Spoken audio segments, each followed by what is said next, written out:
பெண்கள் செல்லும் பஸ் மற்றும் மக்களுக்கான சாலைகளை மக்கள் ஓசியில் பயன்படுத்துவதாக கொச்சைப்படுத்தி பேசும் திமுக எம்எல்ஏ மகாராஜன்.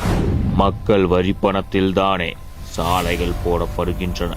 டிஎம்கே டிரஸ்டிலிருந்தோ முரசொலி டிரஸ்டிலிருந்தோ பணம் எடுத்து அதன் மூலம் மகளிர் பேருந்து விடப்படுகிறதா என்ன? ஆளுங்கட்சியை சேர்ந்தவர்கள் மக்களை பார்த்து ஓசி என்பது என்ன மனநிலை? ஆண்டான் இவர்கள் என்றும் அடிமைகள் மக்கள் என்ற எண்ணம்தான் இவர்கள் டிஎன்ஏவில் உள்ளது. மக்களே, நீங்க கஷ்டப்படாம 4 மணி வரைக்கும் வேலை செய்யுங்க. 4 மணிக்கு மேல உங்க ஓசியா பஸ்ல போய் தேனிக்கு போங்க, ஆண்டிட்டி போங்க, உசிலம்பட்டி போங்க. இப்ப இந்த ரோடு போட போறோம். இதுல பஸ் விட போறோம்.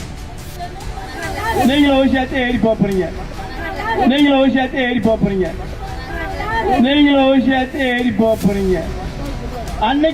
அன்னைக்கு என்ன சொல்ல போறீங்களோ தெரியல.